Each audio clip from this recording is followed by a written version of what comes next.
घर में शादी की तैयारियां चल रही थी, मेहमान आ चुके थे, गाने बज रहे थे, खुशी का माहौल था क्योंकि आज लड़का लड़की की 3 साल की मोहब्बत के बाद आज दोनों की लव मैरिज हो रही थी। तो परिवार वाले राजी थे, हर कोई खुश था। लेकिन अचानक से दूल्हा और दुल्हन एक कमरे में मिलते हैं और दोनों की मौत हो जाती है। ये मौत कैसे हुई, हर कोई हैरान था। दोनों की मौत के बाद चारों तरफ मातम पसर जाता है और आप इस घटना को सुनकर खुद हैरान होंगे कि भला मौत कैसे हो गई। तो इस घटना को जो हम आपको बताएंगे, इस घटना उन लोगों के लिए भी सुनना बेहद ज़रूरी है जो लोग लव मैरिज करने वाले हैं या फिर लव मैरिज करने के बारे में उन्होंने सोच रखा है। तो ये घटना उनके लिए बेहद ज़्यादा ज़रूरी है, चाहे लड़के हों या लड़कियां हों। तो चलते हैं और इस घटना में जानेंगे कि 3 साल की मोहब्बत के बाद जब शादी वाला दिन आया तो मौत कैसे हुई। तो चलते हैं। तो दोस्तों, मेरा नाम माज है। उम्मीद है कि आप सब अच्छे होंगे, सुरक्षित होंगे और मैं भी एकदम बिल्कुल ठीक ठाक हूं। और जो घटनाएं हम लेकर आते हैं उनका मकसद सिर्फ यही होता है कि जो दूसरों के साथ हो रहा है वो आपके साथ ना हो। अगर आपको हमारी वीडियोस थोड़ी बहुत इतनी सी भी अच्छी लगती हो, ठीक ठाक लगती हो, तो चैनल को सब्सक्राइब ज़रूर कर लीजिएगा और एक कमेंट भी कर दीजिएगा जिससे मैं आपके कमेंट्स को पढ़ सकूं।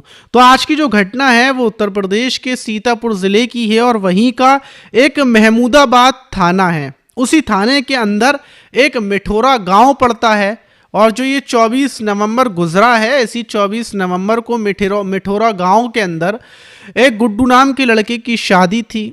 शादी का प्रोग्राम चल रहा था, हल्दी की रस्में हो चुकी थी और आज शादी थी। अब जो शादी की जो रस्में होती हैं वो रस्में जो गुड्डू की जो प्रेमिका थी जिसका नाम रुचि था उसके घर में रखी गई थी। वहाँ पर गाने बज रहे थे, परिवार के लोग नाच रहे थे, सब कुछ चल रहा था। रात का टाइम हो चुका था और वहीं पर सारे लोग सो जाते हैं, मतलब सब कुछ चलता रहता है। लेकिन जैसे ही एक कमरे के अंदर रुचि को ढूंढते हुए जाते हैं और गुड्डू को ढूंढते हुए जाते हैं तो कमरे के अंदर दोनों की बॉडियां वहां पर पड़ी हुई थी। एक फंदा था उसी पर, मतलब साड़ी के उस पर लटकी हुई थी। फौरन ये देखते ही घर में कोहराम मच जाता है और जो थाना था महमूदाबाद, पुलिस को सूचना दे दी जाती है। मातम पसर जाता है क्योंकि आज दोनों की शादी थी और दोनों की ऐसा मामला हो गया। पुलिस पहुंचती है, दोनों के शवों को उतारा जाता है। अभी किसी को कुछ नहीं पता था, किसी को पहली बात तो यकीन नहीं था।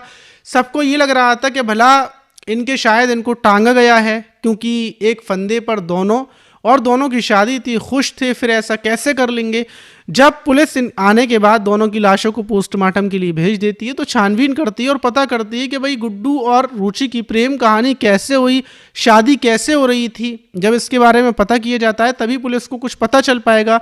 तो परिवार के लोग, जो गुड्डू का परिवार है वहाँ का, उनका भाई सुनील बताता है कि गुड्डू ये मजदूरी वगैरह का काम करता है और जो गुड्डू का गांव है हमारा गांव, वो बरगदिया गांव है और गुड्डू बरगदिया गांव का रहने वाला था। लेकिन यहाँ पर मिठोरा गांव में रुचि के घर पर ये मजदूरी का काम करता था और लगभग 3 साल पहले ही रुचि से इसकी करीबियाँ हुई और ये रुचि को अपना नंबर देता है। रुचि से इसकी बातचीत शुरू हो जाती है, दोनों की प्रेम कहानी चलने लगती है।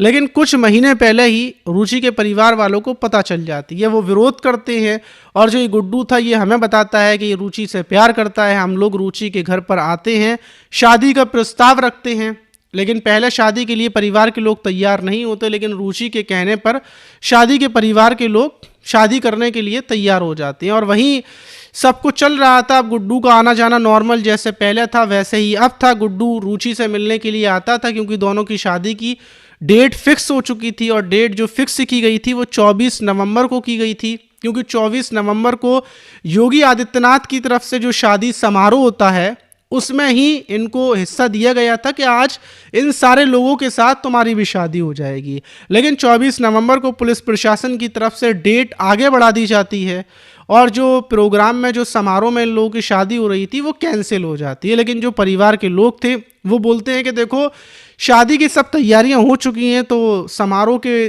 डेट कैंसिल होने के लिए हम डेट को आगे नहीं बढ़ाएंगे, आज शादी कर देंगे, मंदिर में जाकर शादी हो जाएगी। रुचि और गुड्डू दोनों खुश थे और 24 नवंबर को जो हल्दी का प्रोग्राम हुआ था तब गुड्डू आया था, रात को हल्दी वगैरह लगी थी, सब कुछ बिल्कुल ठीक ठाक था। फिर प्रवीण रंजन सिंह ने भी जांच के आदेश दिए थे, पुलिस छानबीन में लगी हुई थी और अब आकर पूरे 1 महीने के बाद पुलिस क्लियर कर पाती है कि जो गुड्डू और ये रुचि थे इन लोगों की मतलब सब चीज़ें जांच करने के बाद खुलासा ये होता है कि इन लोगों के बीच बातचीत चल रही थी, चैटिंग वगैरह से पता चला है कि बातचीत चल रही थी, लेकिन इनमें जो ये शादी का मामला था इसमें लड़ाइयाँ हो रही थी। ये लोग एक दूसरे से प्यार करते थे, लेकिन ये लोग पक्का नहीं थे कि इनको सच्चा वाला प्यार है। जब शादी की बात हुई तो फिर लड़ाइयाँ होने लगी शादी को लेकर, कामकाज को लेकर, क्योंकि गुड्डू मजदूरी करता है और रुचि को वह कैसे खिलाता, कहाँ रखता।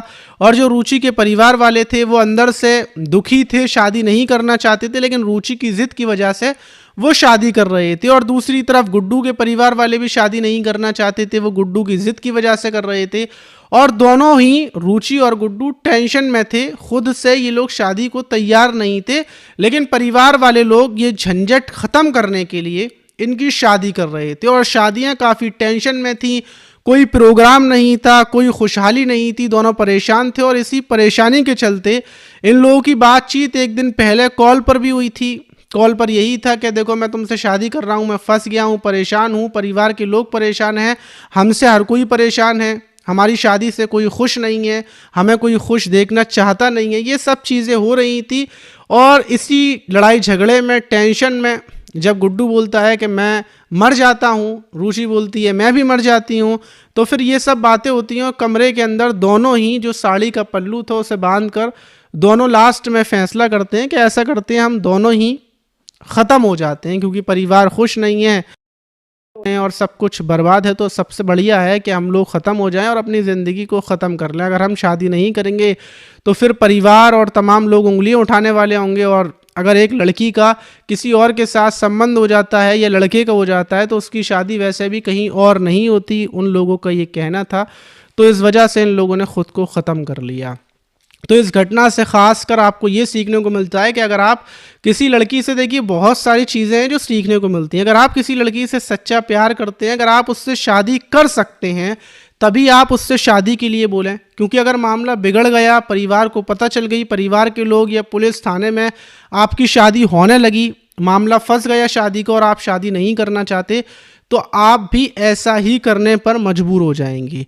तो आप उसी लड़की के करीब जाएं जिसके लिए आपके अंदर से दिल से फीलिंग्स आती हैं। और यही मामला लड़कियों के लिए भी है। अगर आप किसी लड़के के लिए दिल से पूरे तरीके से ज़िंदगी भर के लिए उसके साथ रहना चाहते हैं, तभी आप उसके करीब जाएं। अगर आप थोड़े बहुत मज़े के लिए पास जा रहे हैं और मामला फंस गया तो फिर ऐसे ही कदम उठते हैं। तो ज़िंदगी में बहुत सोच विचार कर कर आगे कदम बढ़ाएं, बहुत सोच विचार कर लें, क्योंकि रोज़ाना नई नई खबरें आ रही हैं। कहीं ऐसा ना हो कोई खबर हमारी या आपकी बन जाए, तो इसलिए सावधान और सुरक्षित रहने की ज़रूरत है। शायद आपको ये खबर फालतू लगी हो, लेकिन अगर आप इस खबर को ज़रा दिमाग पर जोर डालकर सोचेंगे तो आपको बहुत कुछ मिलेगा। क्योंकि इस खबर में 2 लोगों की ज़िंदगी ख़त्म हो गई, उसमें कोई ना कोई बात थी। अगर आप उसमें से निकालेंगे तो आपको बहुत कुछ सीखने को मिलेगा। आपने इस घटना से क्या सीखा, क्या समझा, कमेंट बॉक्स में ज़रूर बताइएगा। मिलते हैं किसी और वीडियो में, जब तक के लिए अपना ख्याल रखें।